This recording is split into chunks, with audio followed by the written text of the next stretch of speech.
We knew, and we were one of the few saying, this is a great investment for institutional investor in solar. This will be the centerpiece of energy transition. And I would say we were right on that. But now batteries, you see, at the same crucial kind of pivotal role and different features, quite different features, but really essential. And the growth that will be really interesting, and being able to manage and invest in that sector, starting from development as we are doing now, is very exciting.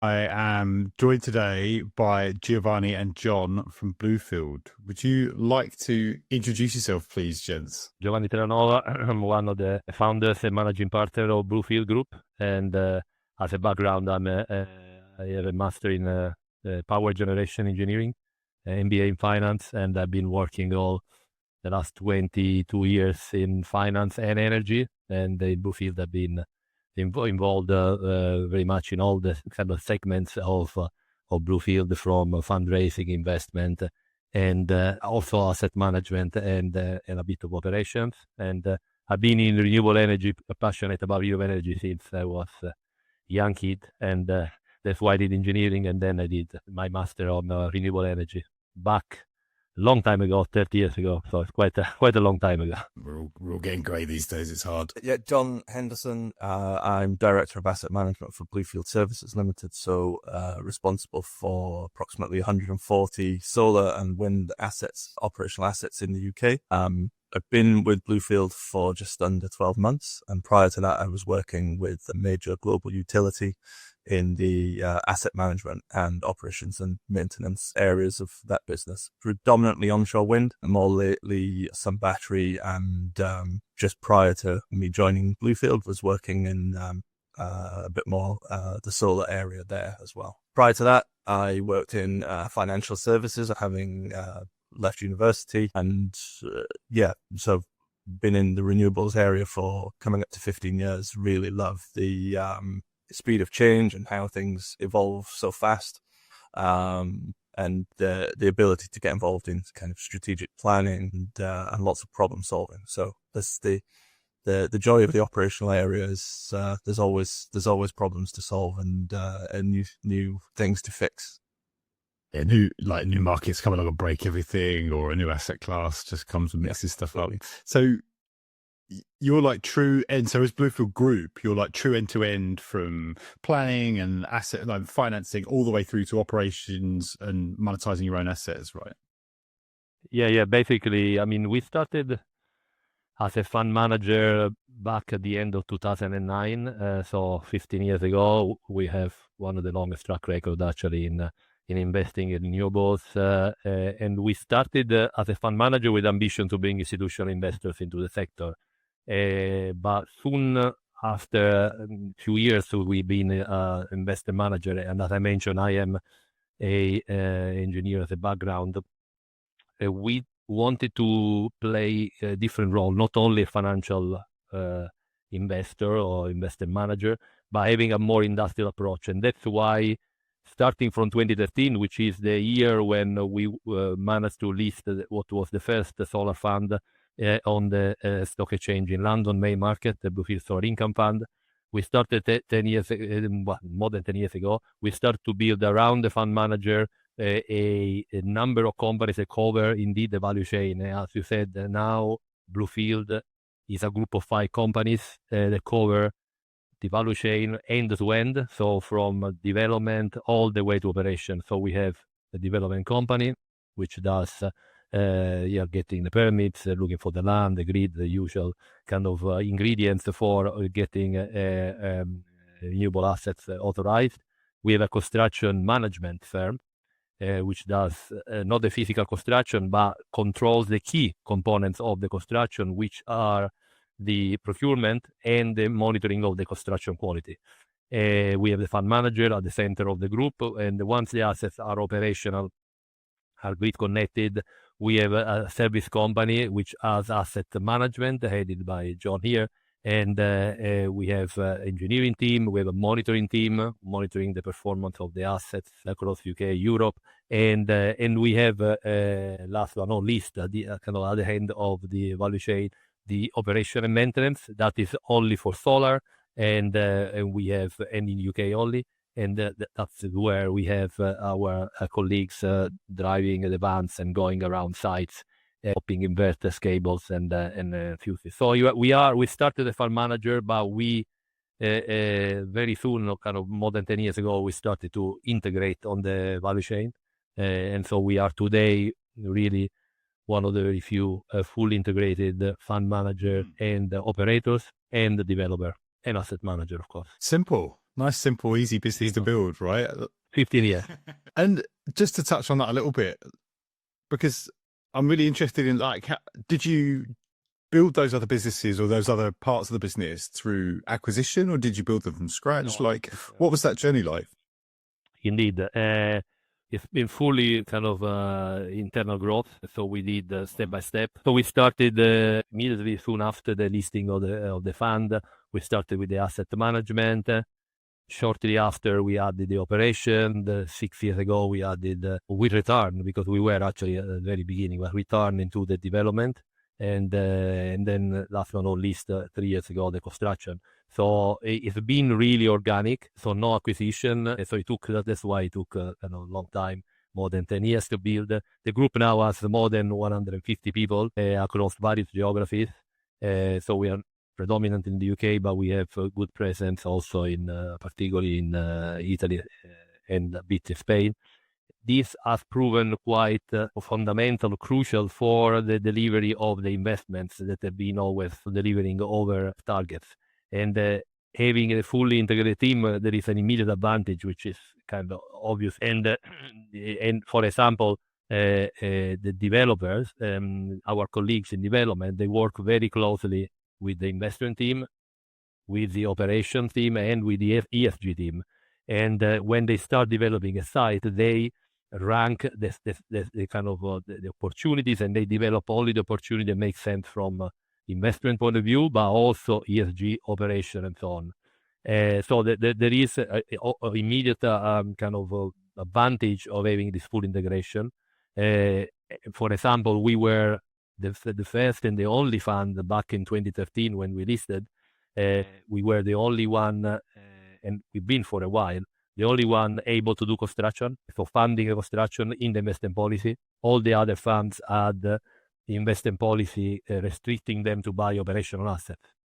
So why we've been able to do that? Because we had integrated engineers and asset management capabilities to be able to manage those risks. And by doing so, we have controlled the quality of the inputs, so our assets, and the construction quality, which means that we have had the opportunity to build up a quite high portfolio, a kind of high quality portfolio.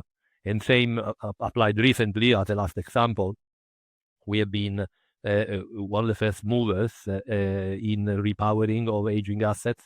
And again, this started in 2017, so a few years ago. We started to realize that having a multidisciplinary team allowed us to address the issue, which is becoming more and more kind of relevant, or market opportunity, I would say, of repowering or revamping old aging assets.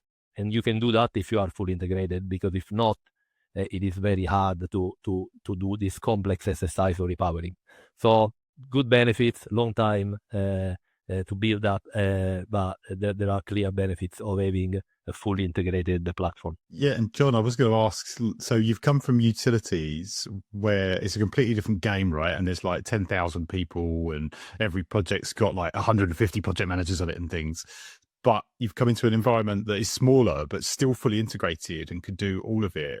Do you feel like in the services business, do you feel that gives you opportunity to innovate, like more so than you would have elsewhere? Yeah, I think so. Yeah, as you say, yeah, global utility, thousands of people.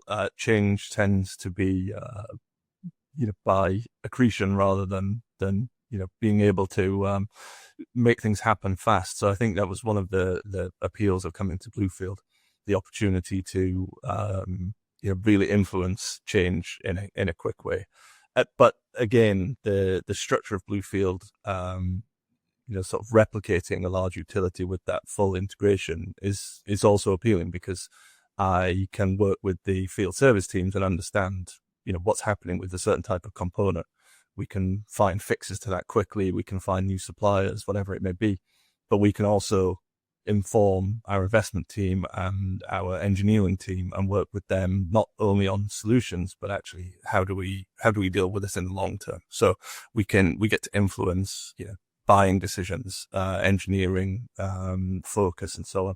So yeah, I think that's been the real joy of being at Bluefield, is the kind of best of both worlds for me. It's kind of, we still have the ability to influence throughout the whole life cycle, but we can do it in a much quicker way, and you can see the benefits of it immediately. And interested to know, you might have an answer to this. However, say there's someone else listening to this who's maybe got one asset class in the UK, and they want to become like Bluefield in the future. They've got a 15-year plan ahead of them. What's hardest, a new asset class, a new territory, or like a new sort of business unit, from your experience? I think, to be honest, probably is the more challenging thing is to grow organically. I mean, a new market somehow I would rank easier, because we did, and I found personally less difficult, because yes, there are some specificities of the local kind of regulation, local development rules, but overall you're already set up, and your kind of experience and network, and you can move relatively easy to another country. But building everything from scratch internally is something that took time. You have to build the culture.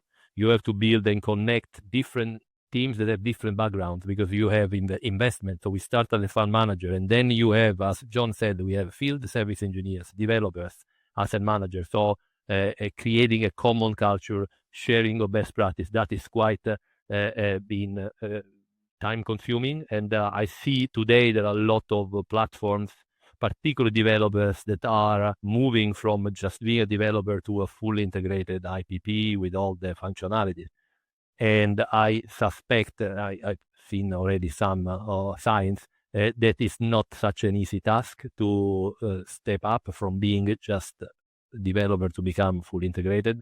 So I would say it's more, I think a more difficult one is to build a truly integrated sharing of culture, having a common goal. It's been probably the toughest of the two. New market, relatively easier, with its own challenge, of course, but relatively easier. I think historically you've been able to find the skills in the market as well. So if you need to, if new technology classes come along, you can generally find people. The rapid expansion in renewables and what we expect to see over the next few years mean that's harder to do now. So there's huge competition for people. The labor market is not keeping up at the moment with the expansion of renewables, and so we're finding it increasingly challenging to find and keep really good people, because there's so many opportunities. But it's a problem for the whole industry. As Giovanni touched on, culture, how we treat people, how we develop people, I think is really important at Bluefield, and that's the key to retaining and attracting really high quality people. I'd echo that. And I think we hear that from people across the industry about talent becoming more competitive, and people, especially up in Scotland where we are, joke about the great migration to London. Like, everyone starts in great companies up here, and then like the big deep pocket funds throw big salaries at them and everyone migrates south.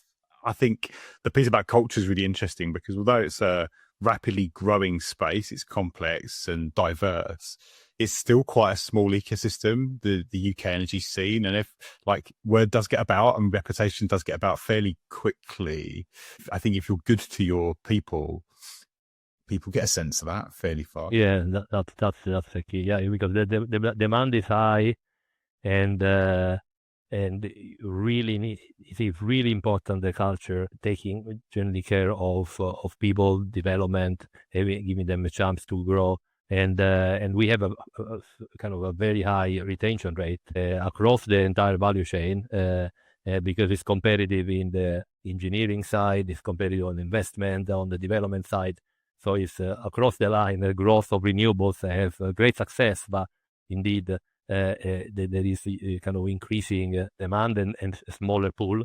But we've been so far very successful in terms of having very high retention for the industry. And John, you touched on emerging asset classes and like over the next sort of 5 to 10 years, do you have a strategy for like where you're going to, because you've got a really diverse portfolio of stuff, right? So are you going to keep the mix similar, or are you going to lean into anything in particular over the next few years, or are you allowed to share? So yeah, I mean, you're right. We do have a diverse portfolio. I think by revenue, we're about 20% wind, onshore wind, which I think not often associated with Bluefield. We're seen as primarily a solar business. So we have, single stick small turbines. We have multi-megawatt wind farms as well. And then, from very small sub-megawatt solar farms up to 50 megawatt plus. So it is diverse. I think we certainly expect to see battery becoming more prominent over the next few years, and we don't have that in our portfolio right now. So how do we find the skills? We have people who have some experience. We have people who have interests in these areas. It's about nurturing that, giving them the opportunities to learn more. So it's important that we start upskilling now for these technology classes that we know are coming. And so we're recognizing that, and that's part of the people development element of what we do here. But the fact that we are integrated means that we as an asset management team get insight from what the investment team are looking at and what the development team are working on. So we get a couple of years out, we get to see what's likely to come to us, and we can start preparing for that. So it's really the advantage of that integration means we know what's coming. We can prepare for it. We started with solar, no, Adam? We started with solar, 15 years of track record in solar, but 5 years ago we changed investing policies for the funds to allow investment in wind, in battery storage, because as the energy transition evolving, we were aware that the kind of generation profile of solar, which is central to the energy transition, need to be complemented with other technologies like wind and batteries, and the complementarity in terms of seasonality, but also in terms of daily production. So that's why we started, and again, being integrated help us a lot to move quickly from one technology to the other. And obviously, I'll ask then, there's a lot of complexity. How do you manage that from a systems and a processes point of view, and from development all the way through to operation maintenance? Yeah, so we do. A lot of the portfolio has been built through acquisition, and so you buy what's on offer, and you have to look at how do we take that and build it into our systems, or build systems that can integrate that technology for us. We have, as I said, we've 140 operational assets in the UK, various different monitoring platforms and SCADA systems, and this kind of standardization of that has been challenging. For the solar assets, we've actually built our own data aggregation and reporting facility. So that's source agnostic. Whatever equipment is installed at site, our system can take the data from it and collate it, present it. We can interrogate it. So we've got a really powerful tool there, and we've recently taken the decision to invest further in that and expand it so that we go further down the route of analytics. How do we use the data we're producing to understand better what might happen in the future? Historically, a lot of the data that we generate is used to look backwards and issue reports. So telling people what has happened, which is an important part. We have investors, we have stakeholders who want to know how things are doing. But for us, when we think about maximizing the return on the investment for the investor, the shareholder, it's really about what can we understand from the data about what might happen next? Yeah, we're really kind of proud of the system that we're building, and how we go about utilizing that to plan for the future. So what can we do about machine learning to support the team? So it's, it's an additional tool for the teams to understand their assets and to make the right decisions for the whole life cycle. And that's not a small investment. Like, having built a business and a career out of building exactly those kinds of systems, I mean, I'd absolutely love to sink my teeth into what you're up to and come and have a look under the covers. But that's not a small investment. Like, that is a lot of people and really highly specialized skill sets and time. And I think a lot of organizations like yours are scared of that and don't invest. But the alternative is you end up in the world you described, where you've got a myriad of SCADA systems and platforms. Growth through acquisition can be especially painful because you don't know what decisions have been made up the chain. It'd be interesting to see how that develops over the years, because you could get stuck really in the perpetual cycle of trying to fix and do the reporting and never eke out that next bit of performance. So it's really interesting to hear that you've A, built it already, and B, are committed to growing that, because I think it's an unusual position to take, but mostly because of fear and a lack of understanding. Yeah, and also, it's fair to say in the wind area, we do use a third party system, and then we have the challenge of integrating. If we want to present a portfolio view, how do we take the outputs from one system and from the wind system and then from the solar system? How do we aggregate that all to give a consistent view? But these are challenges that everybody who builds businesses the way we have will face, and I think I'd much rather own the solution and make it happen than rely on the hope that third parties find solutions to this. I think by building a team of data engineers, data analysts within Bluefield, it gives us that competitive advantage. We can decide what are the priorities for us, and we can direct our team at solving those problems that we see.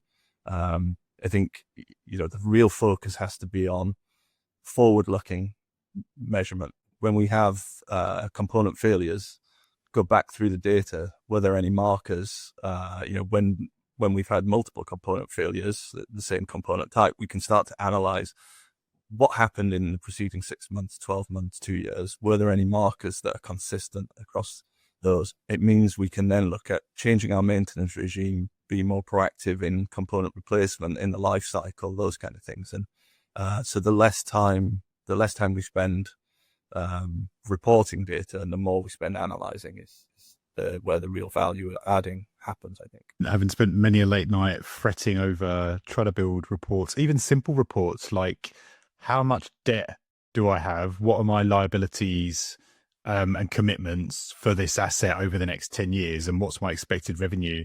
I mean, that's actually a really difficult thing to build for a mixed portfolio. But having built it, once you've got that single view of things, it allows you to go and raise more debt and refinance. And I guess having that level of control, Giovanni, like an insight in your own business, must make some of the financial decisions much, much easier, because you've done the hard yards of building those reports and those analytics. Yeah, I mean, it's been an investment which you correctly pointed out, because we started looking at data and how to improve the kind of intake of data and analysis. I think back, something like 2017 or something like that, we started to debate what to do. And I like your point of fear, because we spent like 12 months just to debate what was the best route, because indeed going one route or the other involves some risks and high risk. And the direction of taking the direction of trying to develop something that is for our own platform, it is an important commitment. You're absolutely right. It's an important commitment for the time, from the financial point of view, and it's not obviously an easy task. But then once you have it, then you can have a analytical tool that is superior, and you own your own data. So that has been really a key important decision back then in 2017, 2018, when we started with this process. And we see. I was thinking what you were saying, and indeed, what we are doing, we have a number of investment strategies, and one of the strategies to buy all the small, medium assets that are underperforming, and then we buy them operational to them repower.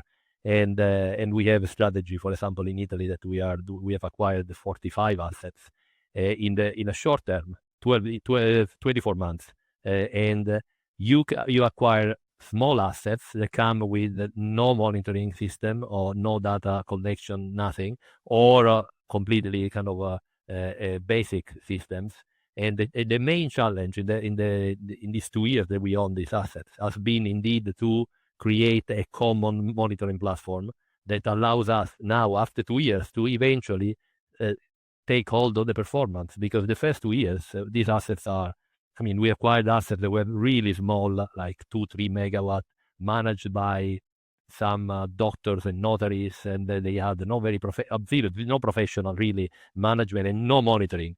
So the first few years, it was quite difficult for the asset management to get hold of the performance, how we can maximize, and particularly for those assets back in Italy, they have tariffs that are 200-300 euro per megawatt hour. So every kind of outage has to be addressed really quickly, because you are losing 200-300 euros per megawatt hour.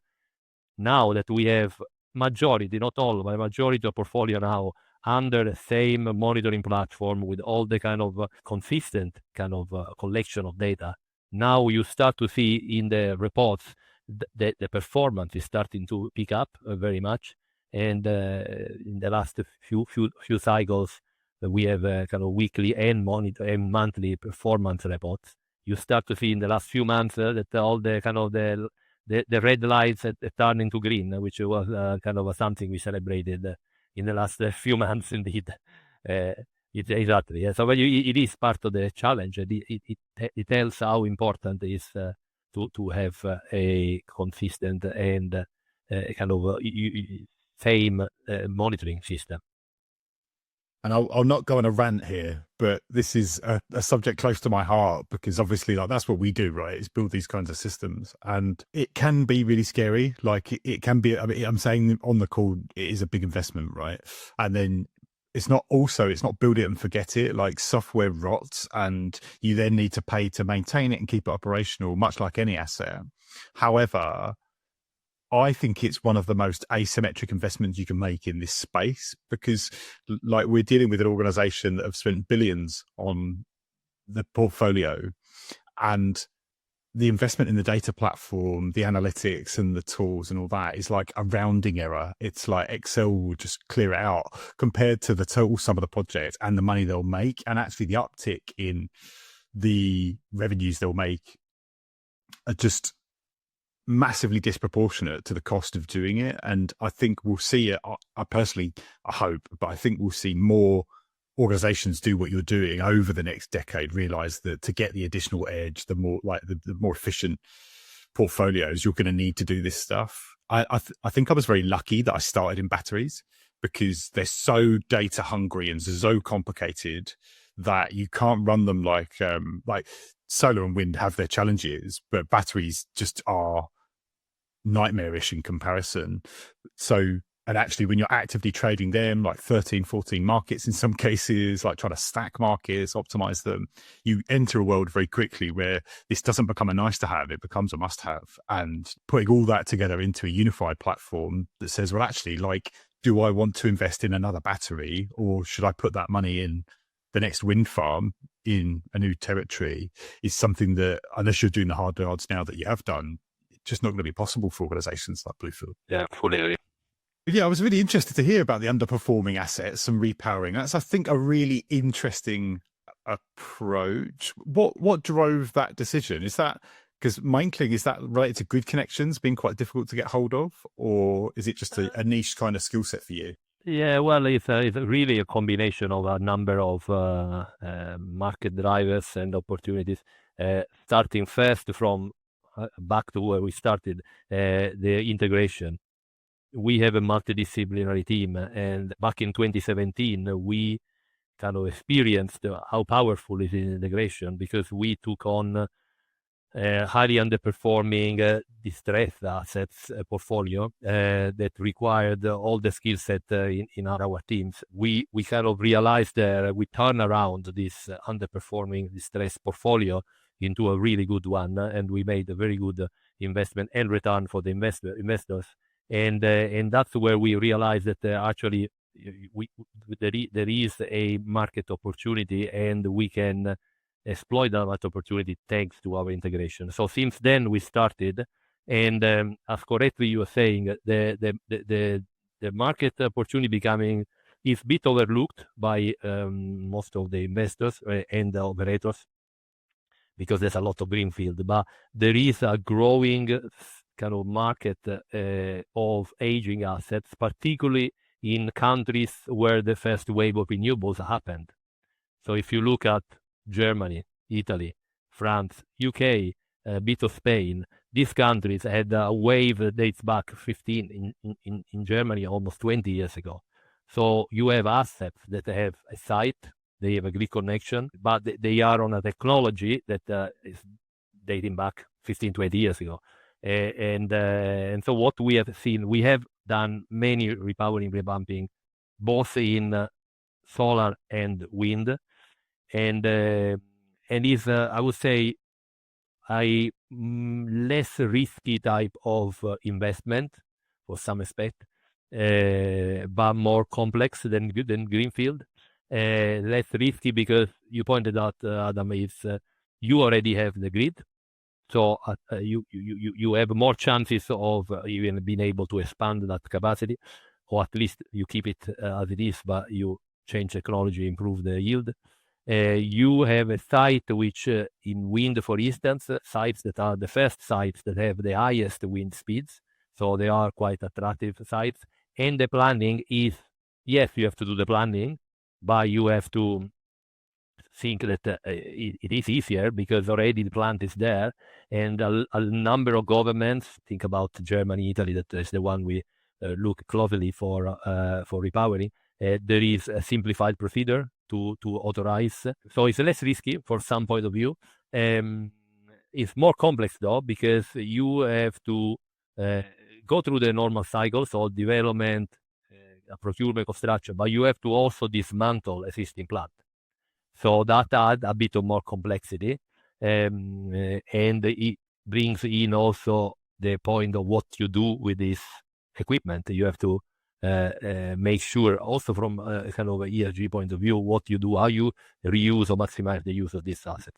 So less risky, quite attractive market, more complex, requires really a multidisciplinary skill set that we have, and we are then carrying out a number of strategies that link to repowering. I think it's really very impressive. I guess, John, because there's huge advantages of doing it the way you're doing it, like fully integrated. When you come to look at a site and say, right, that's underperforming, does that come from your own benchmarks of and the services team, and looking at, well, for our assets, we know that we can achieve X and this is getting 0.6X or whatever? Is that, how does that thread together? So I think there are different things. There's contractual expectations. So we've made promises. We have obligations to achieve certain levels, and I think there can be a focus on achievement of a target rather than a deep understanding of what the asset is capable of. And so what we're trying to do is understand, look at the history, look at what the asset has done in the past, and identify what the trends are, where the major outages are coming from, what is it that is the driver of underperformance? How long have we been seeing this? And was there something we could have spotted at an earlier date that we can utilize elsewhere now to better understand assets? So when we look at ongoing underperformance, it's really about, let's fix what's going wrong now, but let's fix it for the long term. What are the solutions that mean this problem doesn't reoccur? And it may be that a certain component type is not adequate for the environment it's situated in, and we change that. It may be that actually the component's failing, but it's because of the connecting components, and they're not the right ones. So how do we address that? And what does that mean for the wider portfolio? So do we have this component in the same configuration elsewhere? And therefore, do we need to look at when will we expect to see degradation there? And how do we address it sooner? Clearly, as assets age, they don't perform as well as they do at the outset. So at what point do you start to think about a major overhaul of key components to restore performance to higher levels? These are all decisions that you have to consider the revenue, the long-term revenue from the asset, and weigh these things up in the balance. It may be certain assets you decide the return on investment is better to sweat the asset. On others, it may make sense to do earlier than you would have expected, to do a major revamping of the asset and replace key components, because that will give you the best whole life value, the return on the whole life investment. And I think that's sometimes the challenging part of O&M and asset management is the desire to fix things now is always really strong. Get things returned to service, get them operating and producing, and balancing that up against what's the long-term best return on investment. That's always the challenge we face. We could spend lots of money now replacing components. Does that give us the best value in the long term? That's the asset management piece. So field service engineers will always want to fix kit and get it operating, and that's great. 99 times out of 100, that's what you need to do. The asset management piece is understanding what the impact long term is of that, and evaluating the whole life cycle. So that's the fun part of it as well. Does that turn into a great big fight, or do you just get final say on that front and be fixed? No. Yeah, I mean, that's one of the joys of an integrated team, is that there isn't fighting over what's the best solution. That's for sure. Anyway, you're going to find different opinions, and the great thing is that people feel that sense of ownership. We all work for Bluefield, so there's that sense that these are our assets, and we're all working to do the best thing for them. So it's there are conversations about when's the right time to invest significant sums in an overhaul versus keeping plant running for lower cost. But I think the strength of Bluefield is that we do have that full life cycle view, and we can work together to sort of maximize the value that we're obtaining. Yeah, I imagine there's like a special kind of pride you can feel because you're doing all of it, and you get the advantage of getting the holistic view, but also quicker feedback cycles. Like you can very quickly get everyone involved and make the decision. That's quite cool. So I guess, like, what's next? What's happening next at Bluefield? Anything in particular? Any projects you're excited about coming up? Or I would say that again, we are fully integrated, so in a way we play on a different kind of markets. As a fund manager, I would say that the most interesting project for the future, we just launched the Pan-European investment fund on renewables, so wind, solar, wind, and battery storage across the key European markets, and is focused on greenfield, but also equally on repowering and revamping, kind of continuing with the work we have done by expanding into a multi kind of country fund.